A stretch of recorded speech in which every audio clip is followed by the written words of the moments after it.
Hey there guys, welcome back. This is Erin. I'm here with the creative design team and today we are bringing you inspiration starting with a sketch. I have here the Make It From Your Heart Volume 5 and I'm storing it in a 6x8 black album. It is 3 rings so you could just pop these in and out, and it is loaded with inspiration. This particular volume has inspiration for single and double page scrapbook layouts as well as cards. They give you a quick overview in the beginning and it tells you how many photos. So if you have a certain amount of photos and you're looking for a layout, you can look that way. I'm going to show you a few layouts I really love. This one is super cute. I might do that one today. And let's take a look at a few more in here. These sketches can be easily adapted, or they're a great place to kind of launch your creativity and get you going. Following a sketch really takes the guesswork out of it. I love this one. This one is so cute. And they give you 2 different versions of it, so you can see what it looks like in different colors for different seasons. I think I'm going to create this layout here today, so I'm going to pop this out. This way I can set it on my desk. This does have a really heavy weight to this cardstock and it has like a smooth finish to it. So these are going to last for a long time. They've used a 4x6 photo, so I have printed mine. It's a picture of my son taking a nap with one of our dogs. And I'm going to start on my VersaMat, and this will help me get everything lined up. I've already gone ahead and cut all of my strips. This one with the stars is from the Stars and Sparklers collection, and these other pattern papers are from the current May and June mix-in. This one here with the lines on the back I'm using for a base with the wood grain. That is also from the mix-in paper collection. So I'm going to need my lines on my VersaMat to help line all these strips up. So I'm using a removable glue dot to get this base page to stay put so it's not moving around on me. Some people use washi tape. That works great too. You can see they start that first one 3 inches in. Now I'm going to follow this along, but then change up the embellishments just a bit. So we know that it is 1 inch down and 3 inches in. So I'm again using that VersaMat, and then once we have that one straight, the rest of them will just line up super easily because I'm just butting them up next to each other. Like I said, you can use this for inspiration as kind of a starting off point. You don't have to follow it exactly, but sometimes it's fun to do. They're great layouts and it takes the guesswork out of it. You can turn out a wonderful, beautiful layout in no time at all. This next strip here is supposed to be 10 inches from top to bottom, but I only had scraps, but you'll never know because it's going to be hiding under the picture, so we can, make a little adjustments to make it work for us. So we just about have all our strips in place here. I am loving this bluebell color. This has been the color of the year and I am enjoying it. Blue is one of my favorite colors, so I was super happy about it. I do want to map my photo on a piece of sapphire cardstock. I did print my picture with a white margin, so it's like I have a double photo mat, the white and then the sapphire. And you can see I'm using the lines there to make sure that that is centered. So they have this piece going all the way across. Again, I just have scraps, so I am going to cut, or I have 2 pieces, and I'm going to tuck them behind the photo to make it look like one seamless piece.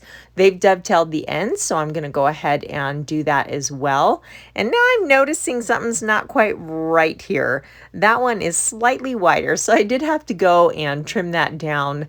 I just miscut it. Luckily, it was too big rather than too small. I'll go ahead and dovetail the opposite side here, and then we can get these situated. Now, if you look at the cutting guide here, they tell you they want it 4 inches down from the top. So if you're following it exactly, you can do that. Now let's take a look here. They have embellishment cluster on kind of a diagonal there, and they've used lots of flower and leaf elements, but that's not going to work with my layout. So I am going to create my own. I have espresso, black, and sapphire ink. I have a second VersaMat. I'm going to use the back side to do all my stamping, and some white daisy. Now these stamps are retired, but they are in my stash and very well loved because they are perfect for cowboy type photos. I'm going to use this as my title element. It says a true blue, honest to goodness trailblazing memory. And now I will stamp some of the elements in black. I have a cute little horseshoe here, so we'll stamp one of those. This little circular element here says 100% cowboy tough and like a little rope around the edge. Super fun. And then of course we have a hat. So I'm going to stamp this in black and make sure it's good and inky. And we'll put this right here. I'm going to fussy cut around all of these elements, but I love how we can use stamps to totally customize these embellishments to make them work for our layout. How many times do you have embellishments and they're like the wrong color? They would work perfectly, but they're the wrong color. Well, when you use stamps, that doesn't happen because you can customize them and make them whatever color you want.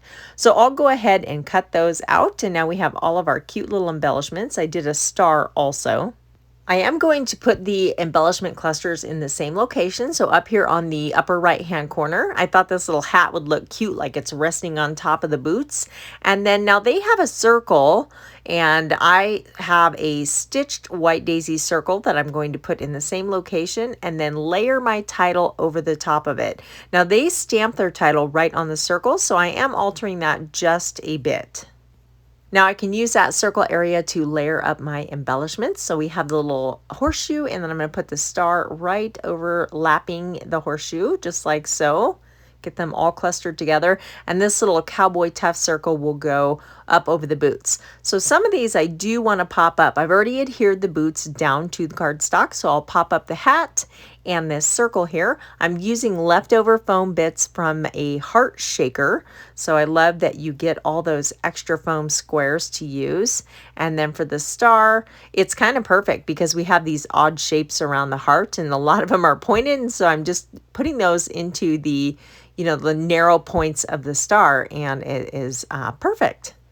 So you can see my son is totally zonked out. We had been camping and writing and just lots of long days. So he was taking a nap. He didn't even wait for us to pitch the tent. He just kind of threw a sleeping bag down for a pillow, and Hank, our black lab, who is no longer with us, but he was curled up. He thought that was a good idea. So he curled up right next to my son and crashed out. You can see I did my journaling in strips, and I want to add a little doodly line around the outside. So I have my journaling pen, and I'm just going to go around the edge here, leaving a little bit of a space, and I'll go all the way around. I actually have a ton of photos from this camping trip, but this particular photo was special to me, so I wanted it to have its own layout in the album. So I have completed my doodly lines, and I thought it'd be fun to do little squiggles. I'm going to make these look like barbed wire. So I'm just leaving a spike on either end with curly cues in the center because that is how they wrap barbed wire around the wire. And so I thought that would go kind of good with this Western page. Just another little detail here. It wasn't on the inspiration sketch, but that's okay. We can just add things as we please. I have this stamp set here, and there's a tiny little star, and I thought that might look kind of cool if I add these around the clusters. So I'm just practicing on a piece of scrap paper first, and I'll add one here and one here. And I'm just going to kind of create like little visual triangles around each cluster. So we'll go up top and then one right in there. Perfect. And then over here, I think we'll go up top there. So you can see how fast this came together, and I love it. I really didn't have to put any thought into it, but I still made it my own by choosing the colors and the embellishment to help tell the story behind the picture. If you guys have missed out on the videos from the creative design team this week, you can find those in the playlist right here. Tomorrow is Lisa, so be sure to check back and see what she has in store for you. I know it will be amazing. Thanks for watching, guys. I'll see you next time.